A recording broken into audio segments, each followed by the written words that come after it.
What's up, guys? It's KB. Make sure you subscribe to the Underground Sports Philadelphia YouTube channel. Click the bell icon down below so you don't miss a single video from us. And thanks for tuning in to another video from Underground Sports Philadelphia. Now let's get into it. Philadelphia, baby, you're going to love it. Best sports fans in the world. Actually, the worst, but that's what makes them the best. All right, I think we are all set. What is going on, everybody? Welcome into episode number 486 of Underground Sports Philadelphia. It's KB and Matt coming at you from Underground Studios. The Eagles are flying high. James Harden might finally be back sooner than we thought and in a very familiar place. And, of course, we're going to talk all about Survivor 43 towards the end of the show for the true sickos at home. And we'll talk some Spotify Wrapped as well, because everybody was beaming those Spotify Wraps out today on social media, so we'll talk that as well. But before we get started, make sure you guys are following us on the socials at Underground PHI on Twitter, Instagram, Facebook.com/Underground Sports PHI, and you can watch every Wednesday night show live right now on Twitch.tv/Underground Sports PHI. And, of course, follow Matt on Twitter at Matt Castorina. Follow me at KBIZZL311. Subscribe to the podcast feed, Apple Podcasts, Spotify. We got our Spotify Wrapped in for the podcasts as well. So shout out to everybody that's checking us out on Spotify. Leave a 5-star rating and review on whatever platform you use, because it does go a long way for helping Matt and I continue to make this show the best it can be and taking this thing to the absolute moon. And of course, subscribe to the Underground Sports Philadelphia YouTube channel. That's where you get full video episodes of all of our shows. Of course, you get clips, shorts, interviews, whatever it may be. It is on our YouTube channel. So go to youtube.com/@Underground Sports Philadelphia. Make sure you smash that like button, click the subscribe button, ring the bell icon, comment down below your thoughts on everything Matt and I discussed tonight. And share the channel with your friends as we're trying to get to 1,000 subscribers. And Matt, of course, before we dive in, this show and all of our shows presented by PHI Apparel Company, our fantastic merch partners. With PHI Apparel Company's unique designs, there's no doubt you guys are going to stand out in the crowd when you go out to the bars, Xfinity Live, whatever it may be. And you can rep your favorite podcast from Underground Sports Philadelphia now, as they are our official merch partners, and our shirts are live. Hoodies should be coming soon, and new designs are on the way.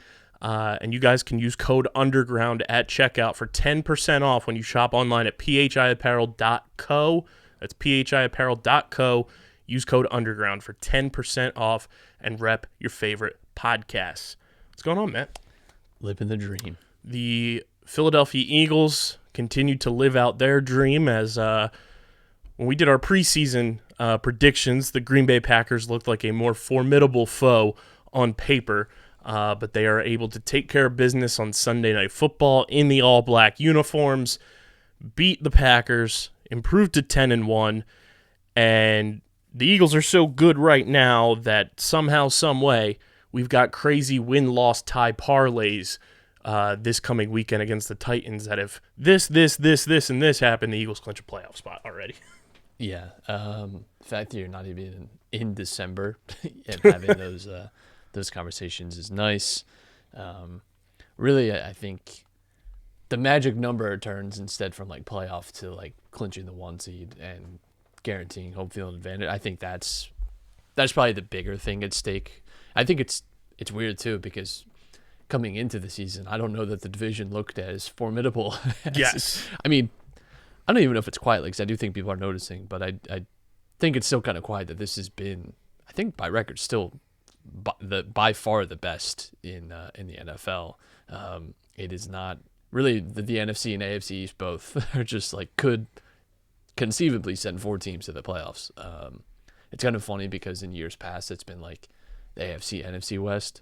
People have like really like gone in deep on those teams, and just like, you know, outside of the Chiefs and the 49ers, like, and like partially the Seahawks, like everyone in those is like collapsed. Whereas both the East divisions now are just good somehow. Like sometimes Washington has turned around their season. Even though the Giants have slumped a little bit, they're still, at least by record, a very good team and a playoff team. And the Cowboys look good. So I mean, I don't know that you would have expected, for me, like I think projecting them for like 11, 12 wins at the beginning of the season. You'd think that would be enough to even make the last few games of the season kind of, moot. You not really have to show up and you'll be able to rest guys in week 18, right? Like, it still could, like, obviously play out that way. But the fact that you're still, like, the division lead is comfortable, especially with the Eagles' record within the division. But, it's still, like, it's still a little more up in the air than maybe you'd think for being a 10-1 team. Like, yeah. And the crazy parlays this weekend, this comes from John Clark, of all people, of course, because John Clark is the best at figuring out these scenarios. So this weekend against the Titans, the Eagles can clinch a playoff spot if this happens. I want to pull up his Twitter because for some reason I can't find it. But the Eagles, I think, would have to... So if they beat the Titans this week and Washington loses, San Francisco loses or ties, and Seattle loses or ties, as long as both San Francisco and Seattle each don't tie, the Eagles clinch the playoffs. Or the Eagles win, Washington ties, San Francisco and Seattle both lose. Okay. I think the first one's a little more doable for that all to happen, but that is the first clinching scenario of the 2022 season for the Eagles. But it does come with some hardships as Sunday night, C.J. Gardner-Johnson gets injured. He has a lacerated kidney and a rib injury. He's on IR, going to be out for at least 4 weeks, and the soonest he can return is against his old team, the New Orleans Saints, on New Year's Day.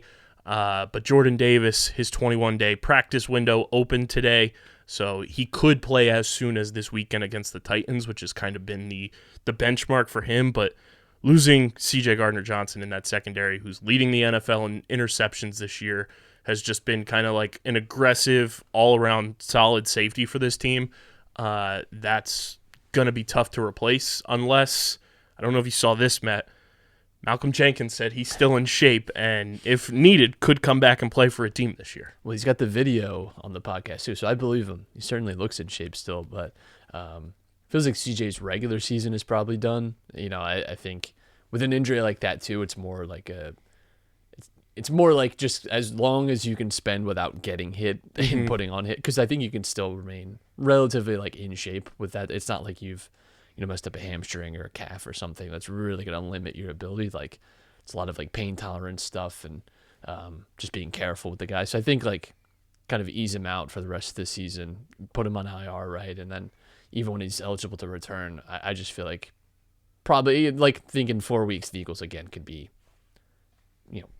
13-1. Yeah. 13 into like they could. And not everybody's Zach Ertz, who had the same injury in 2019 and came back and played a week later. Right. It's also like out of necessity too. Yeah. Like the Eagles, I know we're talking about them still needing to like do work and, the division is still competitive, but it's also like the stakes are not nearly as high as, trying to chase down, a division leader or nail down that wild card spot.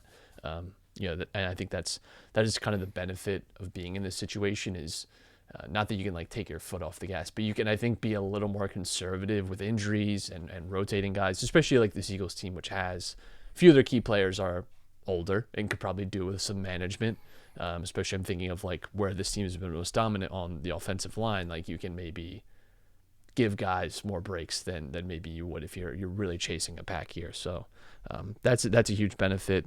And I mean, they're just cruising right now. That's which did not expect. We expected them to have a good season, but this has been, something special. And what's interesting too is like, not a lot of games where you say either it's been like, man, I like. There's obviously been some like close second halves. Like that was obviously a storyline for a chunk of this season about the Eagles not really being a great second half team scoring wise, but that's a lot of times because they haven't needed to be. When you're up like 27-6 at halftime, there's usually not a need to really like lay it on heavy. So yeah, I think it's been a very composed, and I feel like too like they've gone a little under the radar now because I feel like they've had some like national, not even losses, but like blips where like maybe they haven't played like the absolute best, and it feels like like the Cowboys have had some big moments and big national spotlights, and like they're always going to be a team I think that gets that spotlight, like it or not. the Vikings, I think, are like just a general story that people like, and people are so down on the Vikings, but it's still like, it just feels like the Eagles, for as good as they've been, and for like as good of a story as they have too, like everyone can't stop talking, and the Seahawks is a different level. Yeah. But the Seahawks, like in how, not that there's a comparison, because people came in expecting the Seahawks to be like a bottom 5 team in the NFL, whereas now they're looking poised for the playoffs and are going to have a top pick in the draft because of a trade they made in this offseason. Eagles did the same thing. Yeah. The Eagles have the Saints pick, which could very well still turn out to be a top 5 pick in this draft. More likely that it's around like top 10, but still, I mean, like, it's, I'm going to knock on some wood. It is not inconceivable, though, that the Eagles could be picking at 6 and 32. Like it's just, and that's just like not a common thing. Even just, again, like being a team that's getting a first round bye yet still having like a top 10 pick is just not common. So yeah, I think that the Eagles again have just kind of gone a little under the radar in some ways, which is good. Yeah, I think you'd almost rather have it that way. Yeah, 100%. And looking at something we love to do with the Phillies, the point differential in the NFC is very hilarious for the teams that, if the season ended today, this would be your playoff teams for the NFC, and it is the Eagles, obviously, the Vikings, the 49ers, Tampa Bay, Dallas, New York, and Washington would all be playoff teams. So their score differentials look like this. The Eagles are at a plus 87, which feels about, on par with where you would think a 10-1 team would be. Then you look at the Vikings, who are 9-2. They're like everybody's like darling team this year. They're a plus 5 and went into Thanksgiving with a negative score differential. The Cowboys are at plus 92. The 49ers are at plus 76. The New York Giants are at -7. The Washington Commanders are at -3. And the Tampa Bay Buccaneers are also at -3. Yeah, I think I've said all year that the 49ers, I think, are the other team in the NFC that worry me the most. I just think they're like, especially now, they have, I think, one of the best skilled position groups in all of football right now, and not a team that I would like relish seeing in the playoffs. Yeah, 100%. Even last year, like I don't think they got a lot of respect, and they were, a quarter away from being in a Super Bowl again. Like it's just, they say whatever you want about Kyle Shanahan and Jimmy Garoppolo, like, but they win. They win. And like they scheme the hell out of teams. They're very good at just beating teams. And sometimes that's all you have to be. And even like a Tom Brady, even though they haven't been great this year, I guess it's just like the name. Yeah. the name alone kind of sends a few shivers. But yeah, I think overall, like you look in the NFC, and I think for me it's the Eagles and 49ers as like the clear 2. The Cowboys could come into form, especially defensively if they're able to play like we saw for stretches earlier this season. Like you have a game changer like Micah Parsons, you can make a lot of like bad shit happen to people. But yeah, I feel like the Eagles and 49ers feel like the 2 teams most that are well balanced, and I think can beat you in a lot of different ways. And I think ultimately that's the recipe for winning in the playoffs. I would say the 49ers might have a slight edge because they have more pedigree in doing it in like the last 2-3 seasons. The Eagles under Jalen Hurts haven't had that success. Like this is all splitting hairs and like projecting, but like if you're just thinking about long term, because the goal for the season now is the Super Bowl, like it or not. I mean, I don't know necessarily if that's what people were thinking coming into the year. I think people were definitely thinking playoffs. Definitely thinking this would be a good team, but anytime you're 10-1, if you're not thinking about the Super Bowl, you're thinking about your season wrong, because at this stage now you have to be. The expectations do change as you go along. 100%. And to cap off this week too, Jalen Hurts named the NFC Offensive Player of the Week. And although he was the NFC Offensive Player of the Month back in September, first time he's ever won Offensive Player of the Week, and the first Eagles player, I believe, to win Offensive Player of the Week since Nick Foles did in 2018. Well, that's good. That's a good omen. Good company.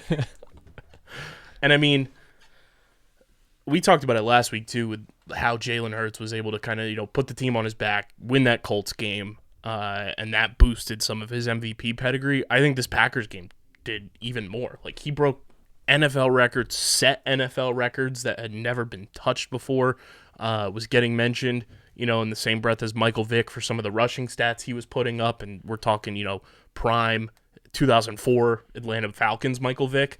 How much, in your opinion, do you think this improved his MVP odds? And, is it still kind of, just him versus Mahomes? And does the determining factor, because I still think it is it, the Eagles finishing with the best record in the NFL? Yeah, again, typically the MVP pretty much always has to be the 1 seed. There's a few times where it's been the number 2, but typically you're going to have the best record in your own conference at the very least, if not all of football. Chiefs did get flexed out of a primetime game, which is nice. Like that, like it or not, that shit helps. It shouldn't Very necessarily, helpful. but I mean, honestly, like, especially, like, we think of it a lot with the NBA, right? But it's the same across every sport where, like, narratives matter and people, like, get sucked into that stuff. And when you have a guy that's having a Lamar Jackson-esque type season, right, where it's like, we just never seen a quarterback do this stuff at like this level in these numbers. And I mean, you say the same about Patrick Mahomes every year, but yeah, I don't know if the voter fatigue is there for Patrick Mahomes just yet. I think he has, like, part of me feels like this is like the last Mahomes like MVP year, and it's like, well, he'll never get another one just because. Well, why would we? Like, it's going to whoever. Like, it's just, unless like some like weird, because obviously like they lost Tyreek Hill this year, but unless they go get like the equivalent of what the Patriots did to go get Randy Moss, right? And he just like, and he gets that supernova dynamic receiver, and they just go and break every single record possible. Right. I just I feel like, and it's still like the Chiefs could still finish with the best. Like, their schedule really lightens up at the end of the year. I wouldn't be surprised, actually. After this week when they play the Bengals, they have the Broncos, Texans, Seahawks, Broncos, Raiders. It is not inconceivable that they go 5-0, over those last games and finish 14-3. Yeah, where the Eagles have this week the Titans at home, then they're at the Giants, at the Bears, at the Cowboys, home against the Saints, home against the Giants. Yeah, it's not the easiest schedule, but especially this Titans game. Titans are similar to the 49ers in that, like, they've a habit of I think really like breaking teams down to like their very basics, and I think it's a cliche, but they kind of bring you down to the level they want you to be at. Like, and they're one of those teams too that I think perennially plays up to competition. Like, they just always in like tight games and always manage them well. Just like not a team that I think people and they're a team playing. this year that like everyone has been like, oh, the Titans are bad, they're down, which like optically, yes, they've been down compared to what they've been over, I'd say, the last like 3 or 4 years. They're still 7-4. And I think that's the bet that they make, because the division has not and does not look like it's gonna, maybe the Jaguars in the next 2 years look better, but that division is just like such a mess that they don't need to be blowing the doors off people. Like, when you just have a division that bad, you can guarantee that you're going 5-1 in your division alone. Like, You just got to take care of 8 other games. and I think too, like, they're making like an interesting decision too, because I think 2023 they can get off Derrick Henry, they can get off Ryan Tannehill, and that opens up a ton of caps. So like, it just feels like this is a team that's kind of setting up for like a little bit of a flex point here in the next like year, and to do that while also still like being competitive now is like very hard. Like, it's not an easy thing to do. Like, they've been well run. I think they've been a little unlucky in some ways, but because like Ryan Tannehill, for like the other guy, is a good guy. Like, for not having an elite quarterback, Ryan Tannehill is like as good as you can conceivably do. To be honest, like he's in like that Alex Smith category, right? Like, he is like, you could conceivably win with Ryan Tannehill. Your Right. path is much more narrow, but without having one of those elite guys, it's always going to be tough. The Eagles know that. Like, it just is. Every team knows that. It's why the 49ers spent all that capital on Trey Lance, right? Because they felt like he was the guy that could transform them into what they really wanted to be. And now we're still making it work with Jimmy Garoppolo, right? Like, but you look at the Jets, right? Like, imagine if they had a more like competent quarterback this season. that's a team that might only have 1 or 2 losses on their record. So yeah, your quarterback play matters, and the Titans don't have spectacular. And Tannehill's been like injured for part of the season. Like I think some of the Titans like hate was a little bit of a mirage. Maybe we just couldn't see it at the time, but yeah. Yeah, you were right on Tannehill and Derrick Henry. They're both free agents after 2023, so going into 2024. Yeah, so I mean, like they'll probably move off Taylor Lewan this year too because of his injuries. Right, like and you're talking about like 3 big pieces, but a lot of money now being freed up. Like Treylon Burks looks already very moved off good. AJ Brown. Right, and like, and I think it's tough, right? Because like someone like AJ Brown, and you see how good he is here, like, and you saw him when he was good, like there. It's not like he wasn't performing. It's just I think the timeline maybe didn't match up the way that they wanted, and it was better for them to go. They get Treylon Burks. Now you have essentially what they hope to be is another AJ Brown type of player, like in terms of like what he brings physically, his like skill attributes, all that. Except now in a rookie scale contract for another few years, rather than having to pay AJ Brown.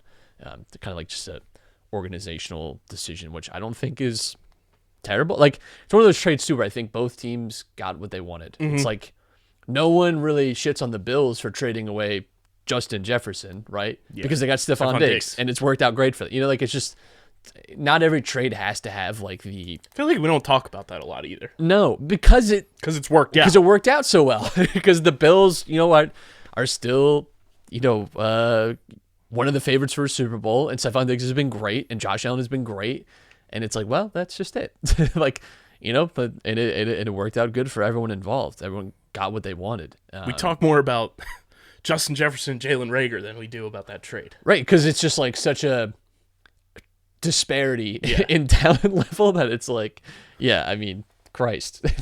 But like it's just not every trade has to have this like chasm between who won and who lost. Like trades can be beneficial for everyone. Like you don't always have to dominate the other team in the trade. And then on top of that, Matt, one of our preseason predictions hit against the Packers. AJ Brown's touchdown total over 6.5 hit while he had a burst blood vessel in his eye, lost 7 pounds during the week from throwing up from being sick, still went out there and gave it his all. So hat tip to AJ Brown there. But from the gridiron to the baseball diamond. Brought to you by the homies over at Kenwood Beer, who are going to be part of our live tailgate series that we have coming up in 2023. First one, April 8th, 2023, for the opening night game against the Cincinnati Reds. Kenwood Beer is the official beer of Underground Sports Philadelphia. It's the best light lager in Philadelphia. You guys can go to kenwoodbeer.com, use that all new and improved Kenny tracker to see who's got Kenwood Beer on tap in the Philadelphia area. You got to be 21 or older to do so. And, of course, please drink responsibly. Matt, the Trea Watch alarms were on red alert this morning as John Paul Morosi on MLB Networks basically came out and said the Phillies are the favorites to land Trea Turner.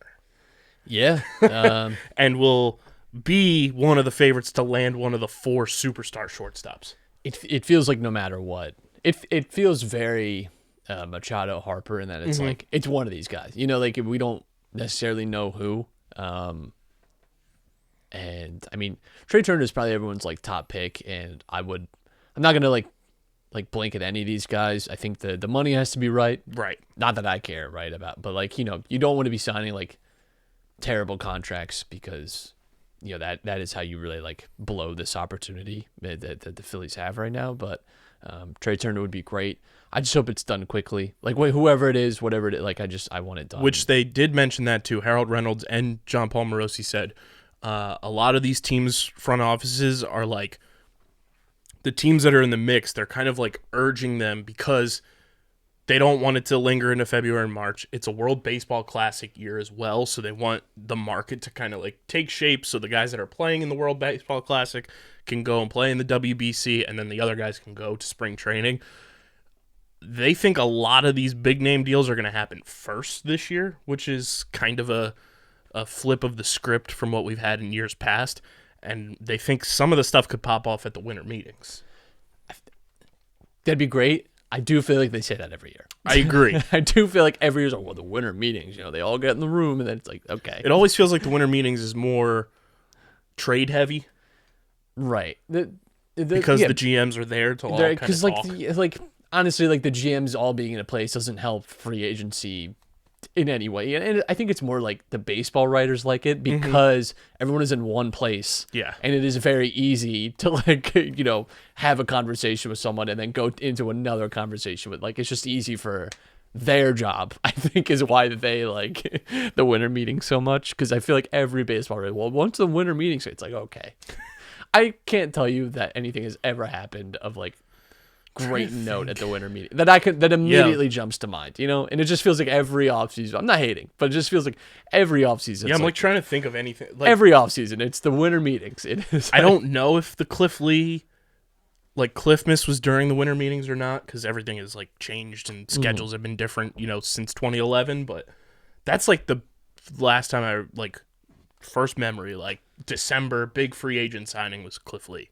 I think that they should do like NBA where it's like nothing up until no one can be signed up until this date, and then it's like, because like July 1st, everyone knows like there was guys getting signed during the World Series, right? Like I just say like it's harder with baseball because there is so much more talent out there. Like there's such a larger roster size. Like obviously the NBA can do it because like you're not having as much turnover. And there is the minor league aspect. Right. Like I get that it's not as easy as I'm making it out to be. I just wish it was a little like, I think that would help. Yeah. These things not drag until February, or March, like they have in years past. So I just hope whatever it is, it's quick because Trey Turner, Xander Bogaerts, Dansby Swanson, whoever it is, Trea, did not say his name for a reason.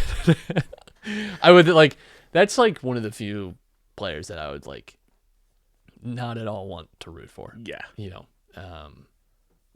But I just hope that whoever it is gets it, because I don't think it's the only position the Phillies really need to be addressing. Agreed. This offseason. So like I'd prefer if it's done quick and you get on to other targets, and for once just have like a solid team going into spring training with everyone showing up, and especially too because like I feel like the start to this season is going to be more crucial than ever because Bryce had his surgery.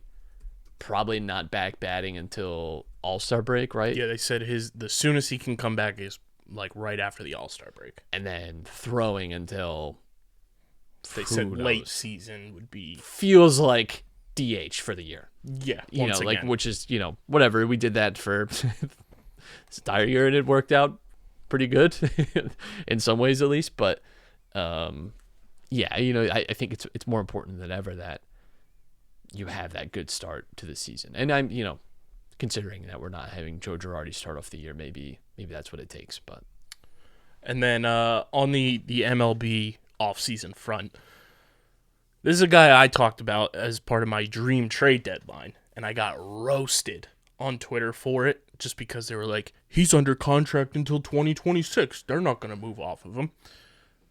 New Jersey native, South Jersey native, Zach Gallen tweeted 4 eyeball emojis today.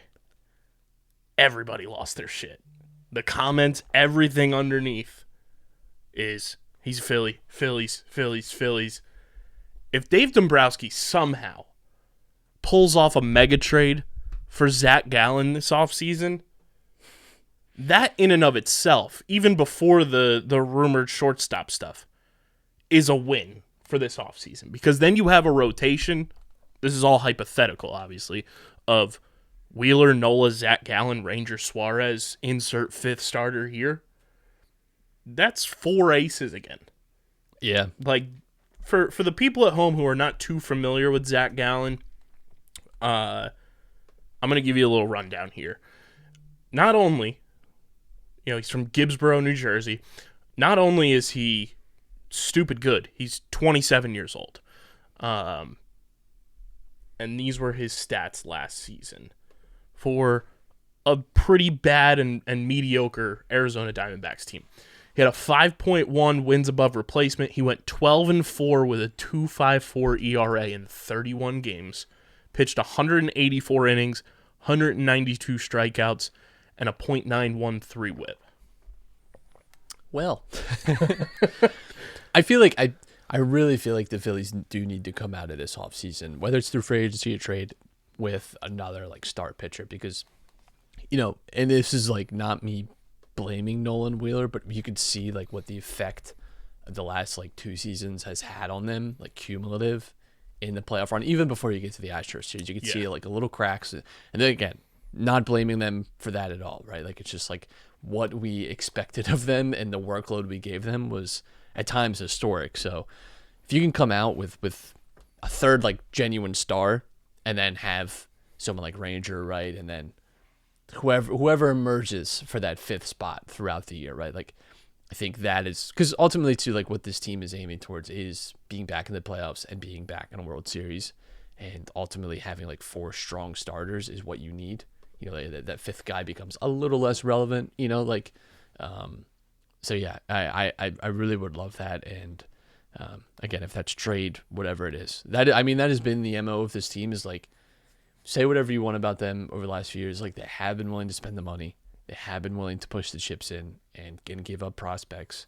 And that's what, like, ultimately that's what you ask for when you're a fan, is like to not like put your hands in your pockets and say, well, I don't know. Like, like there's a lot of faults with this team. Mm-hmm. They are not perfect, but goddamn it, like when it's been time to like spend money, they have spent. Yeah, like they waited for the right opportunities to spend the money too. It wasn't like, oh, let's go splash, $75 million on a player that we're going to regret. They did that once with Jake Arrieta, and I think they learned from their mistakes with that, and then waited until Bryce, until Zach Wheeler, were available. And then you go and get Kyle Schwarber, you go get Castellanos, who you think is going to have a bounce back this year.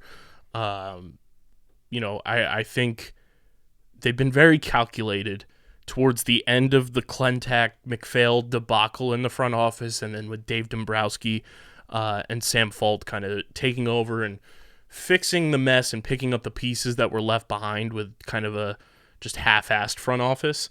And they're willing to, pull the trigger on players that they think are going to benefit this team, not only for now, but the future. And you saw that at the trade deadline with the trade for Brandon Marsh. They were willing to give up a top 5 prospect to go get a guy who they think is the center fielder of the future. Yeah, and he certainly performed well down the stretch in the playoffs. So, I'm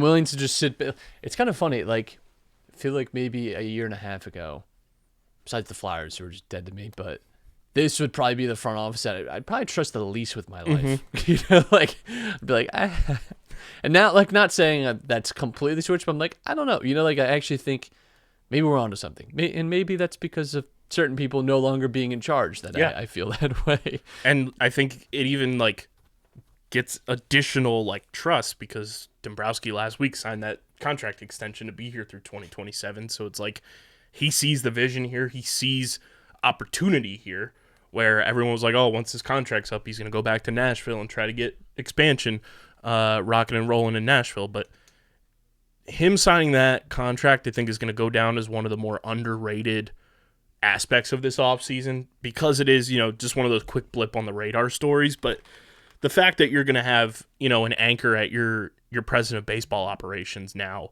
for the next 4 years, not many teams are that lucky.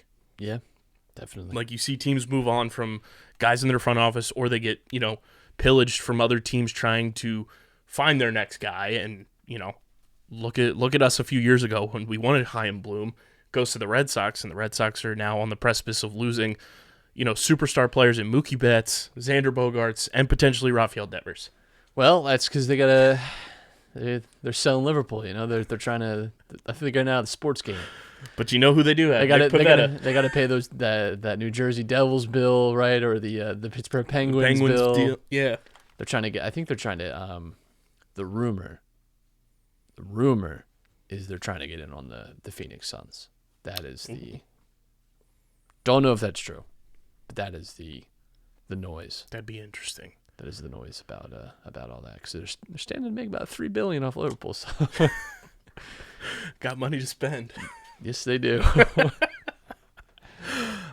Speaking of the Phoenix Suns in the NBA, looks like James Harden is on his way back. And it's brought to you by our friends at Tomahawk Shades, the best small batch eyewear in the game. You guys can go to tomahawkshades.com. Use our code USP for 25% off any order when you shop at tomahawkshades.com. That's for sunglasses, blue light glasses, sweatshirts, hoodies, t-shirts, you name it, they got it. tomahawkshades.com, code USP for 25% off your order. I'm sure James Harden is going to be wearing Tomahawk shades when he goes down to Houston, because that is allegedly the first game that is the target for James Harden to rejoin the Sixers on this 3-game road trip. And the Sixers have won 7 of their last 9. And I don't know what it is, but Doc Rivers just seems to thrive with the hospital Sixers.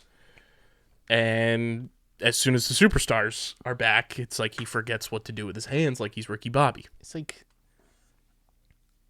the gifted kid that just needs to be challenged, but I don't mean that in a complimentary way. Yes. Like, it's just like, why can't you just coach this way all the time? I don't get it. Yeah, I mean, the early season has been like just dominated by injuries, which, sucks because it's the built-in excuse for Doc in some ways. Yep. But I mean, it is the reality of the situation. Like, it is hard when you've had 4 of your best players like out with injury, not just like missing a game here and there. Like, it's like a month since we've had Jane. Like, it is what it is. But they have turned that around. I mean, the East is still like pretty compact as well in that mid bunch. So obviously sucks losing the games that you have already, but there's at least like room to make that up and get everyone healthy, because that's ultimately, like, again, we're gonna get suckered into it.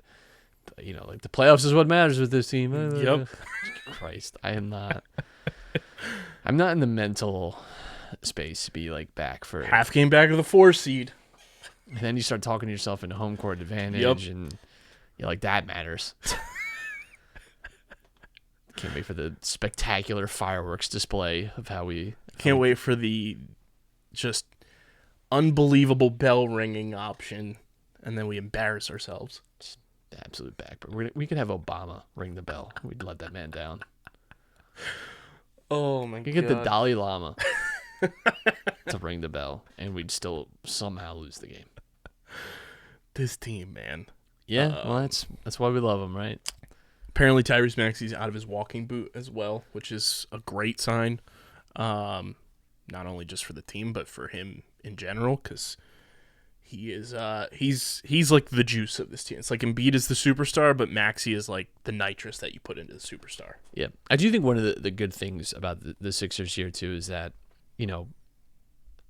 they've obviously like not had James and Maxey, and like what that does for you defensively is it's like you're giving up a lot offensively, obviously, right? Like, but I do think even like with those guys playing up parts this year, like this team has been very good defensively, like a top 5 team in the league in that regard. I do think there's something good about like getting that time in and like working on like because let's be real, when you're missing like Embiid, Harden, and Maxey for periods here, like you do have to kind of focus your attention elsewhere within this team, because you're not going to be able to replace that offensive output. I do think that work being put in is kind of nice for this team. I do think that's something that you can build on as you get later in the season and be a real benefit. And when you've seen Embiid and PJ Tucker play together, defensively has been very good. It's the same problems though that we had with Matisse, where it's like defensively looks good, but like Can't score. yeah, like it's tough, like that, and that's going to be the challenge. And again, just what worries me is that it's Doc Rivers sorting through that puzzle. Like a 1,000-piece puzzle is not a daunting challenge. Right. It is when you give it to a 5-year-old. Like Yes. it's like if the person you're giving that puzzle to is not equipped to do it, then of course they're not going to solve it. But it is that is just ultimately what worries me, and that's what makes me like even hesitant too about like diving into the deep end with this team, because it's just like it's hard. It's when Doc is there and it's so clearly him that is the fault here, and that is like not that the players are excused of all blame, but I do think like when you're building on a bad foundation, I'm not going to be shocked again in May when the building collapses. Like it's like there's Arrested Development. There's the scene where he opens the freezer and it says. It's a bag. It says, "Don't open, dead dove inside." And he opens the bag and it's a dead dove. And he's like, I don't know what I expected. It's like that is the Sixers. Yes. Every year in the playoffs, it's like this team is gonna lose in the second round. It's like, what? No. Then you open the bag and you're like, I don't know what. It's like the episode of Family Guy when they're like, oh, here's a second round exit, or you can have behind what's in the box. Could be anything. Could be a second round exit. Could. It could be a sweep in the conference finals. Man, it's gonna be funny when we finally make the conference finals or something, and then we just get absolutely shit raced. And I mean, the December schedule is on paper not too kind. You have the final game tonight against the Cavs, which the Sixers are currently losing 33-24 in the second quarter. Then you go to Memphis to play the Grizzlies on Friday. Then you go to Houston. Then at least you get a dysfunctional Lakers team coming to South Philly to kick off a really long homestand. Then it's Hornets at home, Kings at home, and the Kings have been very good this year. The Warriors at home, the Raptors at home, Pistons at home, Clippers at home. So at least you're home for, a huge chunk of your December schedule. Then you have the Knicks on Christmas. Then you go to Washington, to New Orleans, to Oklahoma City on a back-to-back. And that's your December schedule. Yeah, I think the nice thing here is, like, very different from the first part of this schedule. Is like you don't really have a lot of teams that were, already looking at the Wembanyama kind of race and think, let's do a little calculus. Like a team like the Pistons, right, too, especially with like a Cade injury, like see how they sort of manage the rest of the year. And I mean, even like a team like the Warriors, which is like strange to say about a defending champion, but they've not been spectacular to start the year. They've been really stop and start. Obviously the Lakers have not been great this year at all. So there's winnable games in there. I would say in some ways it's a less daunting schedule than really what we had, but it's still not by any stretch easy. Christ, we're just getting absolutely boat raced by the Cavaliers. It's sick, but I do think it's a better schedule than what we've managed through so far. And again, you get guys back healthy, and that'll be nice to kind of get some like reserve back for the rest of the year. But we always knew, like, when we looked at the schedule when it first got released, it was like, Christ, like, really felt hard. Yeah, I gotta say it is. It's not often that it works out that way. Like you look at the schedule whenever it gets released, like before the season, you're like, damn, that looks like a really tough or a really easy schedule. It's not often that it holds up that way, but the schedule looked hard, and it has been hard. And then we had a couple fun Shams tweets. His agent co-partner, Ben Simmons, has a muscle strain in his leg. He's expected to miss a few games, which could turn into a full season, Nets fans. So be careful with that. Shams said, Simmons has battled through ailments the past few weeks, most recently soreness and swelling in knee, and was in the midst of his best play this season. Well, first of all, great spin. Yes. That is top level spin right there. That is like Maria Sharapova, Roger Federer, Serena Williams spin. Yeah, like, great job. But come on. Come on. What are we doing here? I mean, it's true. He's definitely playing his best. Good luck to you. And then he also tweeted today that the NBA informed teams that the 2023-2024 season will start on October 24th and conclude on April 14th. And then he said, noteworthy, if/when the in-season tournament is approved, initial schedule will have 80 games per team, and remaining games scheduled after 8 teams advance to knockout rounds. Okay, that sounds good. How is this tournament supposed to work then? That's what I was If there's a confused knockout about. round, I would just have assumed it was knockout from the start. Yeah. There's gonna be like a group play. And like, how many teams are qualifying for this? Like, I mean, it has to be everyone. There's no way that teams are agreeing to be like left out of additional revenue. If I had to guess, it would be like 8 groups of 4, and you play each of your group once, and you just go off of like record and then maybe like points scored or something. I don't know how if 8 teams are advancing, like the top 2 teams from each group advance, that would be my guess how they're doing that. But to me, what makes more sense is just to randomly seed everyone, and that just be it. And then you just go and just play, like go from 32 to 16 to 8 to 4 to 2 to 1. But well, here we go. An hour ago from Sporting News, Kyle Irving from Sporting News said he put an article out about how the in-season tournament is going to work. So the NBA would play quote-unquote cup games throughout November. The 8 teams with the best records in those games would advance to a single elimination tournament in December, and the other 22 teams would continue their regular seasons. All in-season tournament games would count as part of the 82-game schedule. The 2 teams that reach the final will end up playing 1 extra game during the regular season, so a total of 83. And they are still working to finalize the in-season tournament concept, which includes to-be-determined prizes for the 8 teams that advance to the single elimination round. And apparently the idea is very similar, yet not identical to the WNBA Commissioner's Cup, which has been integrated into the league schedule the past 2 seasons, which the WNBA Commissioner Cup has teams play 10 cup-style games, which count towards the standings for the in-season tournament.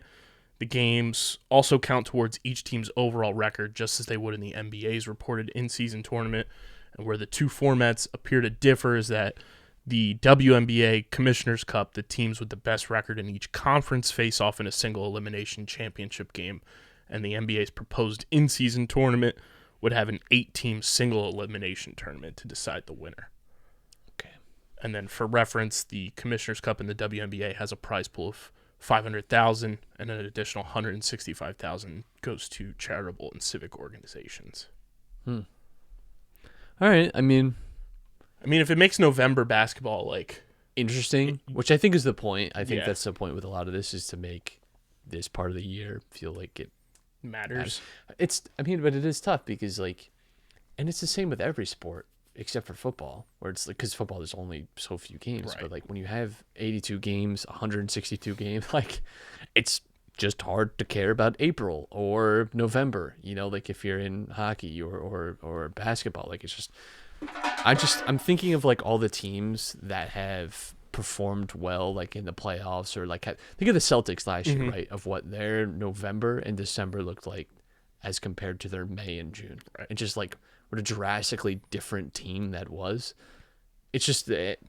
The biggest example is the 2019 Washington Nationals. Right. You can improve so much as the year goes along that, the Phillies, that team in early May is so different from that team in early October. So it's just, it is the point, I think, is to make this a little more relevant. Will that work? I don't know, because ultimately too, you're seeing contracts now in the NBA which are just and deservedly so. It's not like they don't deserve this, but you're talking guys making $40 to $50 million. Now that's the high level guys, but even a mid level guy now is getting $20 million a year. How much are you paying them to make it worth them really caring? Besides just always wanting to win everything, but I don't know. I just think it's for me, I would just do 32 teams, just have it go along. I think you could. Here's how. Because they're clearly trying to make this after the European soccer model of the FA Cup and all the other cups that each domestic league has. What they do is essentially, and it's really cool for the first FA Cup week. There's a few rounds before, but until it actually gets made with the Premier League teams, which is the top division there, the third round includes all the Premier League teams, and it's that weekend there's no Premier League games, there's no regular league games, it's all FA Cup. And it's really fun because and it's different too, because obviously there you have tiered divisions, so a Premier League team can be feasibly playing even a non-professional team if they make it that far in this cup, right? As long as you're part of the football association, you can be entered into this tournament, but it's becomes kind of a celebration of that. And even with other cups throughout Europe, they'll set aside game weeks where it's there's no league games this week, or the midweek there's a midweek game now, and that's the Cup. You could do that with the NBA. Like you could make that this weekend is like Cup weekend. Yeah. Like you could do that, and that'd be fun. I think it'd be a fun. You could make it engaging. Like you could again, like you could definitely get creative with ideas to make it an event, feel like an event, and not just a game. You know what I mean? Like I think you could do that, and making that, to add on to that, I think like making that Christmas slate of games part Christmas of that would makes be so much sense. You make it because who else owns that is the Premier League, because there's so many other European leagues have like a winter break. Like usually like from like December like 22nd to like January 6th or 10th. A lot of European leagues don't have any games at all. So the Premier League has become, in partly, so popular for a lot of reasons. One of the big reasons, too, is they have this holiday fixture list where teams play like every 3 days. But it's like no other league is on, and everyone's home. Everyone's home with their family. They're watching TV. It's why, like, again, NBA Christmas Day is special to people. It's why Thanksgiving for football is special to people here, right? Because it's like you're at home, you're with your family. Everyone likes to gather around, like watch something. Everyone can watch sports. It's easy. Most people are at least casually into it. So yeah, like why not make Christmas like really like your thing? I don't know. Because now you got to compete this year with the NFL. Yep. And, the Premier Lacrosse League is trying to do something this year, too, where they're rebranding their championship series, which was what their bubble tournament was in 2020 when there was no sports going on. They're rebranding that. It's now a tournament for the top 4 teams that finish in the standings are playing an off-season tournament in February in the style of lacrosse that they want to be the format for the Olympics. So it's more, exposure for the sport to get that push to be in the 2028 Olympics in LA. And then you're also having the league continue to play almost year-round, which is exciting. And you brought up the Boston Celtics too, Matt. If you had to guess right now, who is courtside at Heat Celtics in Boston right now? Who? Who would your guess be? I'll give you a hint. It is a couple. Kanye West and Nick Fuentes. Well, I think Kanye would be walking out. A couple. Joe and Joe Biden. Pretty close. Is it Obama and... Here's your couple courtside. Oh, Christ. Jesus. Do they know the history of Boston? Right? Do they know about... William and Kate know about... William and Kate courtside at the Celtics game. Man, and to think... all those like people that always like raving about the Constitution and whatever and like the amendments, like think of how like their ancestors and our founding fathers be rolling over in their graves if like we were like bringing the monarchy here and like hanging out. I don't care, but I think it's funny. Maybe do they know the history of Boston though? Because like that is right. like that is really funny. Like that is like the one city that it's like pretty ironic. You're really there? Like that in Philadelphia are like probably the most ironic places you could bring like British colonial merchants. Like yeah, the Lakers game. Williams gonna be ringing the bell. Oh, smashing. It's already got a crack in it. Maybe they're meeting with Heat ownership to get the arena named like Royal Family Arena. I think what it is too is like the Heat culture is so strong. It's worldwide. They're trying to figure that out for themselves. I think is Heat culture, Pitbull. Well, worldwide. I'm actually not. I'm not going to make the really tasteless joke about Williams' infidelity and some of the Celtics. Not going to do it. I'm going to let the listener use context clues. I'm going to let the listener take over there. I'm just going to say I think they have shared values in that regard. I think is all that needs to be said. Meanwhile, courtside in Brooklyn is former Nets minority owner Jay-Z. Meeting with future part owner of the Washington Commanders. Christ. We'll see. Speaking of that, did you see the statue, quote unquote? Yeah. Didn't feel like a statue. No, and apparently they went a roundabout way to make sure they never said the word statue. Yeah. It's a wired mannequin. It's like a cool looking mannequin. You know, right? Like it's cool looking if it was a mannequin. If it's like you If it saw was that in your the pro team, shop. or you see that in like the Hall of Fame, right? Yeah. And it's like this was like the game worn jersey for whoever. It's like, oh, that's cool. That looks cool. It's like Wasn't even a jersey he wore. It was a Nike jersey. is it like why? Nike jersey, Reebok pants, and I did see clarification on this because a lot of people were like, those are soccer cleats. Apparently he wore soccer cleats. Okay. Which I was like, all right, at least they're like, they didn't go down to like Dick's Sporting Goods to get cleats, but Just feels to honor like a guy who was a franchise legend, who was also murdered, you would think you would give an actual statue to that guy. feels bizarre. Or like I think they built it. They taglined it as a memorial. Yeah. It doesn't really feel like a memorial. No. Who am I to say? But like I don't look at that and immediately think, oh, that's the memorial, whatever. You know, like it doesn't read like that at all. It reads like a, you know what it's like? It's like, you ever see the college football locker rooms when they're like, oh, come look at the LSU football. And there's always like there's literally always that. There's always like a cylinder tube with like a mannequin of a football player with like all the gear on in there. And it's like, yeah, this cost us $72 million. It looks like they spent more money on the glass. By the way, our state is 47th in education, but we spent $150 million on this new locker room and a stadium upgrade. And bringing Brian Kenny down to LSU. Yeah, well, what happened is that we had to get new gators. And I mean, the gator market, you would not believe what COVID did to the gator market. I mean, you think buying a car is bad? They done drained the swamps. You don't know what Tiger King did to the gator market. To those crocodilians. Oh, man. Unreal. Before we get to Survivor, Team USA advances to round of 16. I don't know about you, but when it was like the 96th minute and that ball was damn near close to going in the back of the net. Well, let me tell you, because I was in class watching the last like 20 minutes, which was brutal.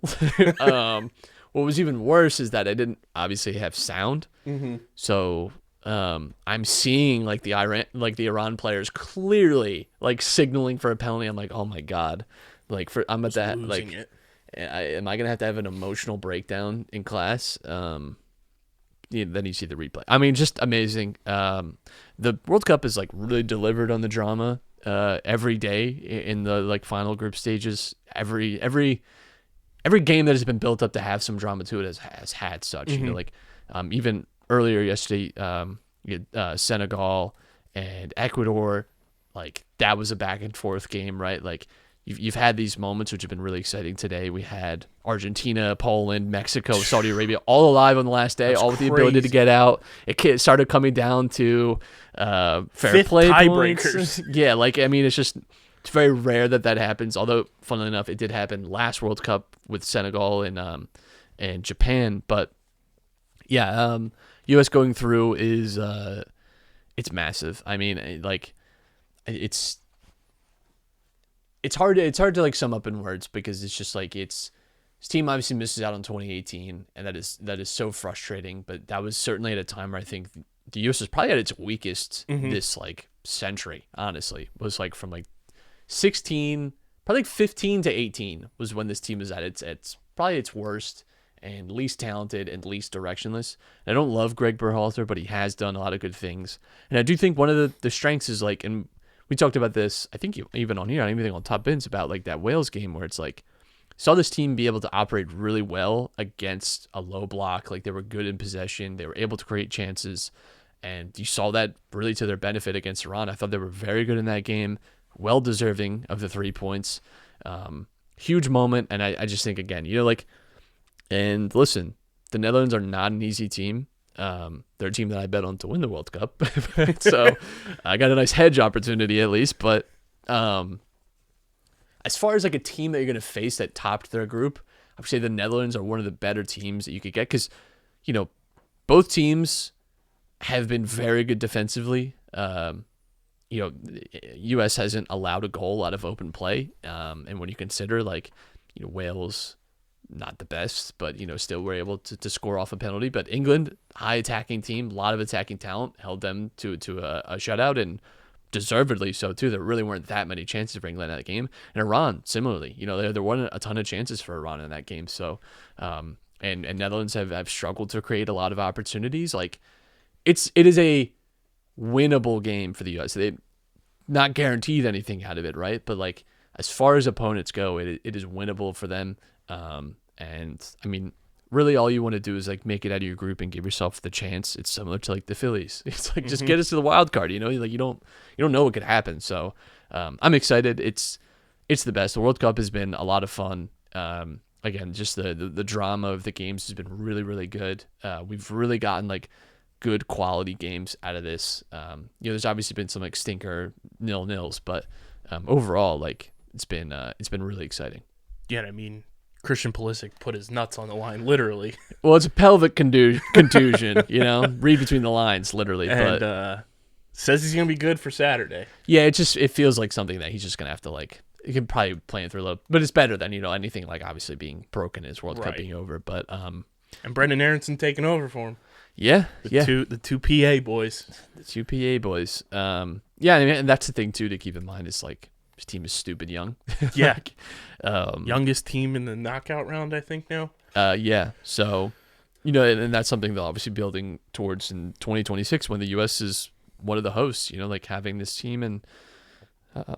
Yeah, I've been really impressed with a lot of the play. I've been really impressed. Like, we talked about Musa, McKennie, Adams, and how important it was that was going to be the midfield trick. Because it hasn't always been like that during some of the qualification here, and how just effective they have been. I was really impressed with them against England. I was really impressed with them again against Iran yesterday, and just how well they controlled the game. Like, it's so funny because in each like sort of generation of my life with the U.S., there have been at points where it's like different parts of the team are very good, and it's like it's never been like all at the same time, right? And that's just because we're not at that level where we're producing top talent everywhere. But like, there really hasn't ever been a moment where I felt like the midfield was the best part of the U.S. team, and it is now. Like, I do think this midfield is actually like, I think it's actually not one of the best midfields still at the World Cup. There are a lot of very good midfields, but it's just like I look at this midfield and I think it does not. It belongs in the knockouts of the World Cup, and I have not felt that way about the U.S. in a while. And the attack is coming together and like spits and starts a little bit. They're creating chances and they look good. So, and defensively, like I said, have not conceded a goal from open play so far at this tournament, which is like not, even if you're not in the most challenging group, that is not something easy to do. Because also, this is the World Cup finals, right? Teams go through a lot of games to get to this point. Like, this is like the end stage of like this, like there are hundreds of games that are played to get to this moment. Like, you're facing the best teams from around the world, like no doubt about it. So, it's to do that is not taken lightly. Sweet 16, baby. Sweet 16, keep dancing. And we did it on Top Ends last week, but we found one of my guys. Australia, mate. The Socceroos are 2-0 since I jumped on board. I mean, crazy game too, because they had it was kind of similar to what we had with like Mexico and Argentina, Poland today, where it was like Tunisia go ahead, and at that point Tunisia was going through. It wasn't enough that Australia was drawing at that point, and then maybe I think 3 or 4 minutes later Australia score to go ahead, and then also they end up shocking Denmark. Although I think, again, based on how the World Cup had gone, not that shocking, because Denmark had I didn't like Denmark's first performance, and it rang true for the rest of the tournament, where like just did not create chances enough at all, and did not look similar to that team from the Euros at all. Disappointing for them, but Australia, it's the first time they've ever won two games at a World Cup. Only the second time they've made it to the round of 16, and they get to play Argentina. So, who are the living embodiment of the call an ambulance, but not for me. They are just an absolute blast. Good God, they're a lot of fun to watch. And yeah, Argentina has certainly returned to like a good form here. Yeah, so go check out Top Ends as well, where more in-depth World Cup coverage will be coming, and I'm sure you guys will be talking about that absurd Cristiano Ronaldo story as well. That blew my mind. He's getting that live golf money. Yeah, turns out when you're not worried about morality. Yeah, there we go. That's turns out when you're not worried about that, you make a lot of money. But let's head on over to Fiji and talk Survivor 43. It's brought to you by our friends over at Pickup. You guys can go to playpickup.com, play all the hottest headlines in sports from the World Cup to the NFL, MLB offseason, NBA, NHL, NASCAR, whatever it may be. They've got it. Go to playpickup.com and start playing those headlines. We mentioned last week, Matt, obviously our guy is out. James now on the jury in a double elimination, which feels like we need to put an asterisk next to our pick just a little bit because, of course our guy goes out on the double elimination episode. But Noelle voted out last week in just a crazy, very narrative-driven episode for her. Struggles in the challenge, ends up winning the challenge, and then everybody's like, we got to get her out. She gets voted out now, and we're in crunch time. Yeah, this is where the game gets very interesting. I think Gabler, like crazy. Gabler's like very good, very savvy in the last episode. Like immediately, like is getting like sold by Jesse's like this guy's full of shit. Like he's running the show. Like I think he did the smart thing too by like appeases him this week, but has the target now on Jesse and he's right. Like he made a right call. I think so. Is not often that we're at this point, and I feel this way because even in the last few years where I feel like it has been more open than it was previously in Survivor. You could tell me anyone wins, and I could see how, and I wouldn't be shocked. It's always hard to tell maybe like how people feel about people like truly, but I just feel like as a viewer like watching this, I look at these players and think, yeah, like you could win. I could see that. I could see anyone left now winning for sure. Yeah, and it's been I don't know why CBS doesn't have the cast updated for what is up with 43. That? Like, come on, guys, we're almost done a full season. But yeah, I mean, there's a lot of contestants this season that like I think you and I preseason like felt they'd be gone already, but are like absolutely thriving. Yeah. So far, Sammy, Cassidy, Carla has been like very dominant. Carla's been really good. Carla would be the person I think I want to win most. Yes. I feel like she's played very good up to this point. She's been very smart. I feel like she's been like she's at the center of a lot of this stuff. Like she was very like she's definitely close with James and like was privy to a lot of like his information, but she definitely has a good relationship with Jesse too. She just feels like someone that like everyone talks to, which is always a good spot to be in. So yeah, I really like Carla. I think she'd probably be the person maybe I'd most want to see win at this point.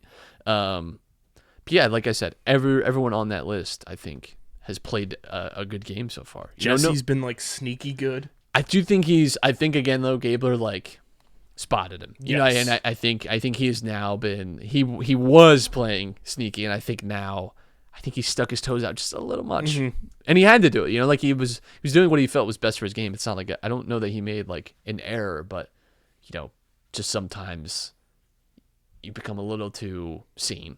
Yeah, Cassidy has like survived, literally like made it. Yeah, from the original Blue Tribe along with Carla, and like seems like there's been multiple times where like she's been on the outs and has found a way to redirect any votes coming her way to go to somebody else.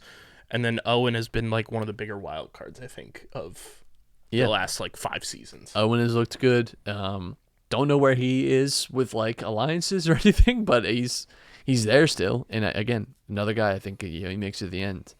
He's done it by playing a good game. So yeah, I'm intrigued to see what happens tonight because again, we've said it all season long. Like this season feels like the most unpredictable of these, hyper seasons, if you want to call them that, of the 24 days out there rather than the 39 traditional, where like anybody could win this.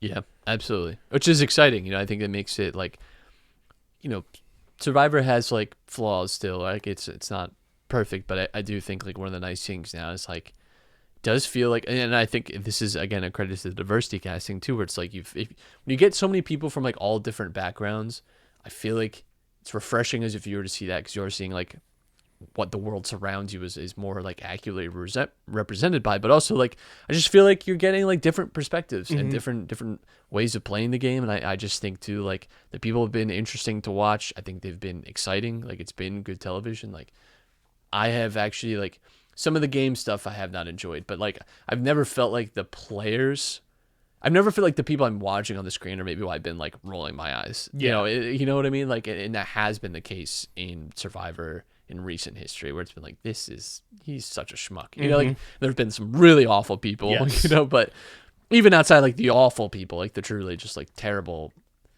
it's been like, like not wild about this person. You know, like I Right. really haven't felt that way. So it's been good casting, I think, is ultimately what matters. And we found new ways to lie about your age. Yeah. Again, why make yourself 22? He's of age, of legal drinking age. I have a feeling if he makes it to Final Tribal, that would be like, they're always like, drop a bombshell on like, oh, this whole time I was doing this. Like, oh, you thought you were on. It's like, well, actually, I told you guys I was 22. I'm actually 19. I'm a teenager. And they're like, okay. It'll be even funnier if like he just waits like when they're doing like the reunion portion, and they always bring out the pizza and wine and everything. Now it's like, can't have that. Are they doing that? I don't know if they are. I don't, because I'm assuming that was mostly a COVID thing. Yeah. Which I know this season they got to watch 41 and 42 to kind of get an idea of how the game was going to go. So I don't know how they're approaching it. Yeah. Because I think this was filmed this past like late spring. It's always, I think like May is when I think they like April, May, early June, I think is when a lot of this gets filmed. So I mean, I'm assuming that they probably planned knowing that they could do like a live reunion. But I don't know too. Again, mixed. I kind of like the surprise of like, oh shit, we're gonna find out right now. Yeah. Like, but also I do like kind of but that's also kind of suck as like a player like waiting, forever to see if you won or not. But if they do have it that way, he's be like, I can't legally have that, guys. Can I have a juice box? Because can't do the wine. But make sure you guys are following at Buffs and Snuffs on Twitter, and follow us at Underground PHI, Twitter and Instagram. Follow Matt on Twitter at Matt Castorina. Follow me at KBIZZL311. Subscribe to the podcast feed, Apple Podcasts, Spotify. Matt, what's your favorite thing about Spotify Wrapped? I saw you tweet about it Everything. today, and at first I couldn't tell if it was sarcasm or not. But then as I kept seeing your tweets, I was like, okay, he genuinely No, I fucking love Spotify Wrapped. One, I'm a narcissist, so I love when I get... everyone loves getting detailed, quirky information about themselves. Yes. That's why people do the fucking BuzzFeed personality quizzes, because you love being told what you are. Like, people love that. I like it because, first of all, I listen to a lot of music. I listen to a lot of podcasts. So I like having this like review of like, oh yeah, like, because genuinely sometimes I forget, because I kind of go through different moods throughout the year too, where it's like I might have been really into a band or like a song or something in like March that I haven't like listened to in a while, and then it shows up on my Wrapped. I'm like, this is sick, and I don't like the personality traits they're giving you now. Like, whatever, I could do without that. I like seeing like, again, like the reflection of my year, like all the stuff I listen to. It's a really cool, like, cumulative way. I think it's good for like creators too and stuff, because it's like, it's a nice way of like, like reminding you of like, oh yeah, like shit, I was like really into that this year. And I think it gets better every year. And I think, again, I'm not trying to like, I'm not one to like bow down to the corporate people, but I think as far as like, I think this is like the most effective marketing you could possibly do.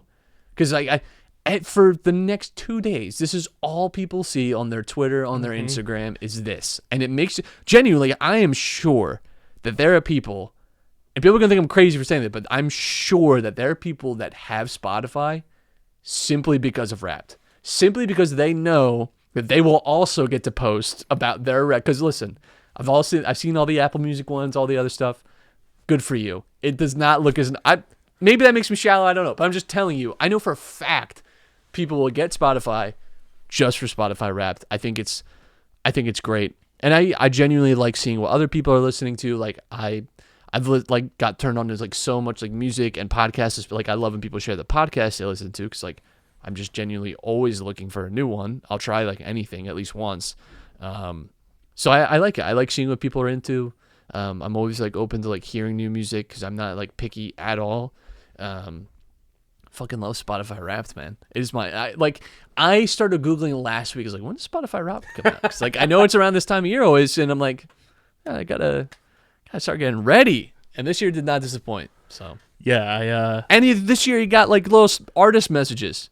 Dua Lipa was telling me she was so happy that I listened to her music. There's like I literally every year, Dua. I don't know what to tell you. Yeah, Dua Lipa needs to come on the pod. I got a message from let's see here. I got a message from Steve from Third Eye Blind. I mean, they're all like generic stuff, you know, but it's like still, it's nice. Adam from The War on Drugs. Taylor Swift. There's a band that should come on the pod since they're from Philly.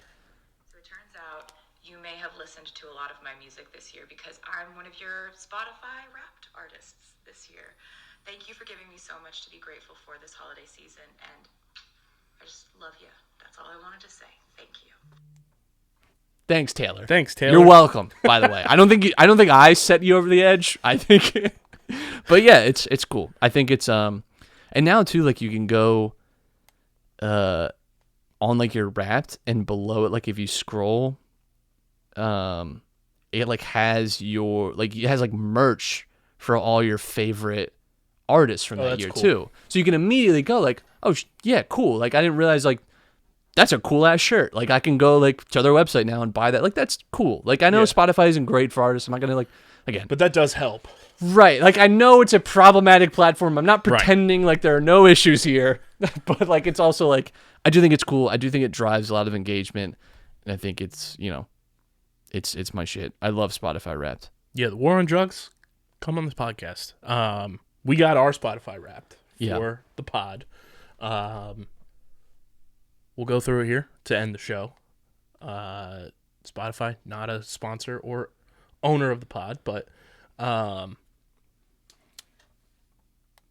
this one's hilarious.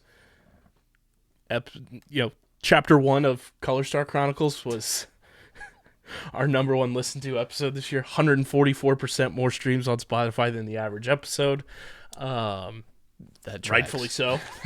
That tracks. Again, you kind of forget about that stuff. Yeah. This is why this is cool. It's almost 100 episodes ago. Our top country was the U.S. on Spotify, but we did have pods on the network that had other countries involved. Ireland, the U.K. for Get in the Hole. OTB had Canada and Sweden, and I want to say Top Bins was just U.S., but I could be wrong. I'm going to look at it right here.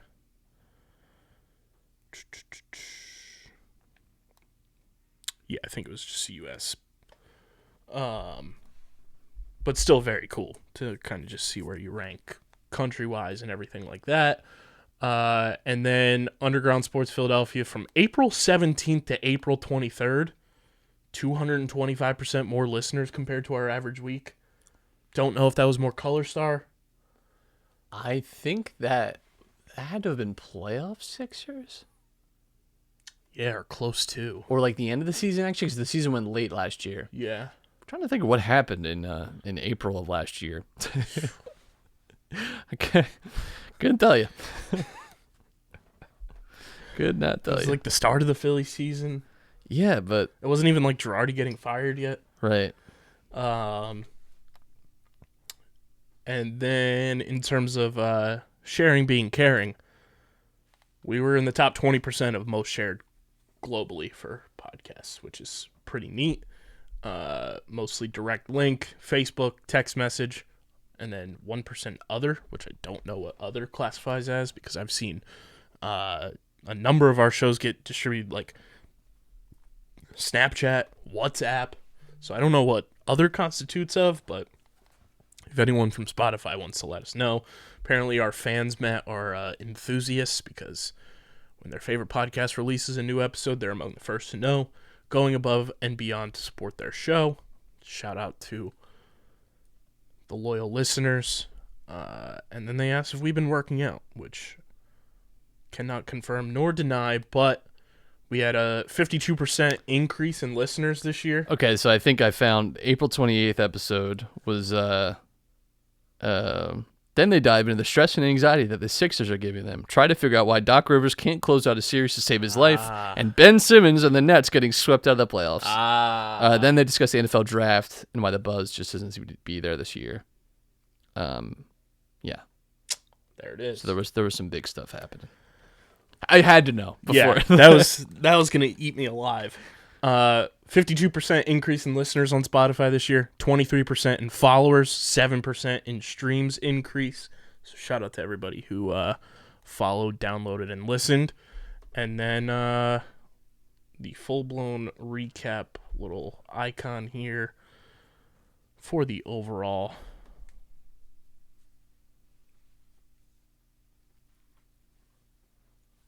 Put out 108 episodes so far.